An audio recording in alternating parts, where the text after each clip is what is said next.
Halo semuanya, hari ini aku bakal mengasih tahu kalian tentang analisis menu di GASP. Oke, GASP ini adalah aplikasi pengolah data untuk statistik ya teman-teman. Oke, di sini ada banyak sekali, ada 1, 2, 3, 4, 5, 6, 7 analisis menu. Aku bakal ngasih tahu ke kalian satu persatu um, fungsi dari ketujuh menu yang ada di sini. Oke, pertama-tama, analisis menu pada JSP itu adalah menu utama yang berisi berbagai metode analisis statistik yang dapat digunakan untuk mengolah data penelitian.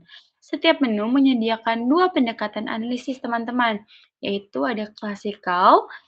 Ini adalah metode statistik tradisional yang menggunakan nilai p-value untuk menentukan signifikasi hasil.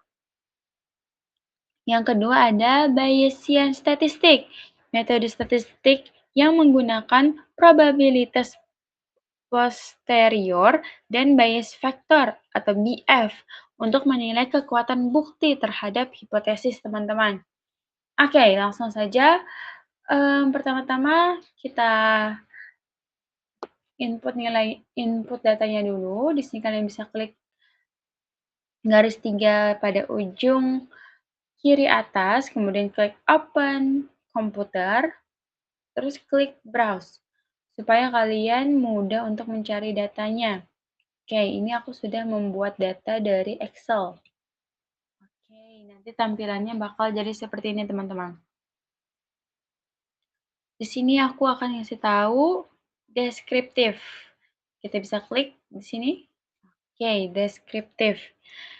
Menu ini digunakan untuk statistik deskriptif, yaitu analisis yang bertujuan menggambarkan karakteristik data tanpa membuat inferensi atau kesimpulan statistik.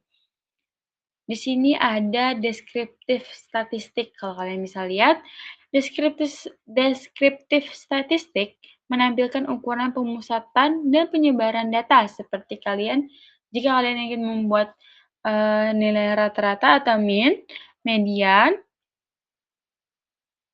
mode, standard deviation, variance, atau minimum dan maksimum.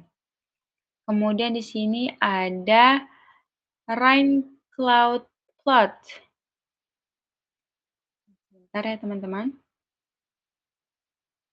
Di sini untuk memvisualisasikan data seperti histogram, box plot, violin plot, atau destiny plot. Di sini ada juga,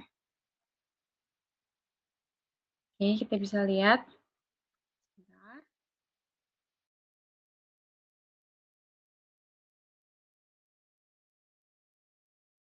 Ada time series descriptive. Di sini untuk analisis data berdasarkan waktu. Di sini ada juga flex plot untuk visualisasi gabungan antar variabel. Terus di sini juga ada plot builder. Fitur ini nih, plot builder. Fitur ini untuk membuat grafik secara fleksibel dengan memilih variabel sendiri, misalnya scatter plot, bar chart, line chart, custom visualisasi. Tujuan utama menu ini untuk memahami distribusi dan karakteristik awal data sebelum kalian analisis inferensial dilakukan. Oke, next di sini di sebelah kanannya ada kita lihat t-task. Kita klik. Oke, ada beberapa menu nih, ada yang klasikal, ada Bayesian. Oke, t-test ini digunakan untuk menguji perbedaan rata-rata antara kelompok data. Ini di klasikal ini kan yang lebih tradisional nih. Di sini ada one sample t-test, yaitu membandingkan rata-rata satu kelompok dengan nilai tertentu. Kemudian di sini ada independent sample test. Nih, independent sample t-test. Ini untuk membandingkan rata-rata dua kelompok yang tidak berhubungan Kemudian di sini ada paired sample t-test untuk membandingkan rata-rata dua data yang berpasangan, misalnya nilai sebelum dan sesudah perlakuan. Tuh. Ini tadi yang lebih tradisional, kalau ini yang untuk menggunakan Bayes Factor, BF, untuk menilai kekuatan ya guys. Nih. Kemudian di sebelah sini lagi ada ANOVA. Kita klik. Seperti biasa ada yang klasikal, ada yang Bayesian. Sudah aku jelaskan tadi apa perbedaan klasikal dan Bayesian ya. Di sini ada ANOVA. Kalau kalian bisa lihat, ini adalah ANOVA. Untuk seluruh ANOVA ini biasanya digunakan untuk menguji perbedaan rata-rata lebih dari dua kelompok. Di sini ada pilihan ANOVA. ANOVA ini adalah metode yang digunakan untuk F-test dan p-value.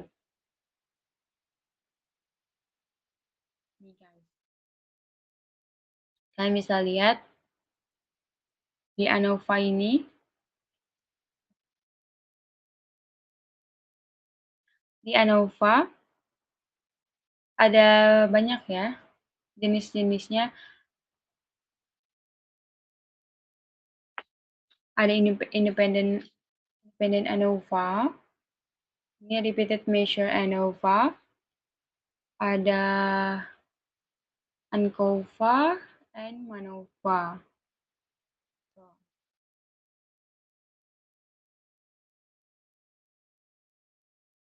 Kemudian di sini ada mixed models. Mixed model ini digunakan untuk analisis model statistik yang menggabungkan efek tetap dan efek acak. Di sini ada linear mixed model. Terus di sini ada generalized linear mixed models, teman-teman. Nah, ini digunakan ketika data itu bersifat hierarkis atau bertingkat. Terus terdapat pengukuran berulang, repeated measure. Terus data itu berasal dari beberapa kelompok atau klaster. Contoh penggunaannya, penelitian pendidikan dengan data siswa dalam beberapa kelas, atau penelitian longitudinal dengan pengukuran berkala. Oke, di sini ada regression. Seperti biasa lagi, ada klasikal, ada Bayesian. Oke, regression sendiri adalah menu yang digunakan untuk menganalisis hubungan atau pengaruh antar variabel. Di sini ada correlation. Correlation ini untuk mengukur kekuatan hubungan antara dua variabel, teman-teman.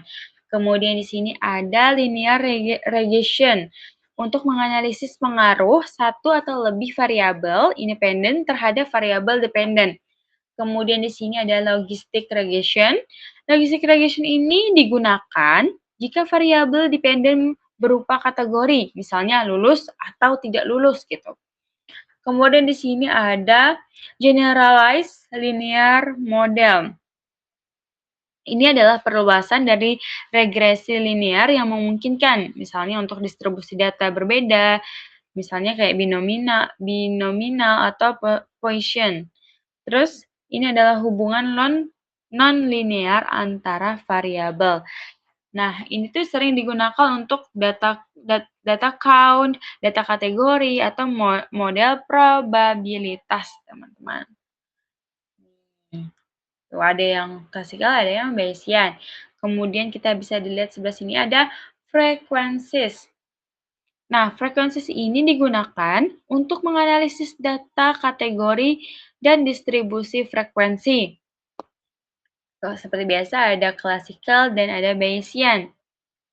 Ini ada binominal test. Binominal test ini untuk menguji apakah proporsi dua kategori berbeda dari nilai yang diharapkan. Kemudian ada multinomial test yang di bawahnya. Ini untuk menguji distribusi probabilitas pada lebih dari dua kategori. Kemudian ada contingency tables. Nih, ini untuk menguji hubungan antara dua variabel kategori. Kemudian ada long linear regression. Nih, ini tuh untuk menganalisis hubungan antara beberapa variabel kategori dalam tabel kontingensi multidimensi, guys. Gitu. Nah, di sini ada yang berbeda. Di sini ada inform multinominal test. Inform multinominal test ini versi Bayesian dari multinominal test yang menggunakan informasi atau hipotesis sebelumnya. Tuh. Kemudian ini juga ada A or B test.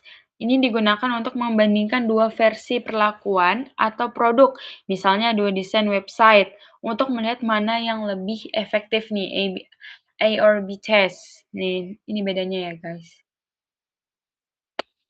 Kemudian di sebelah sininya ada faktor.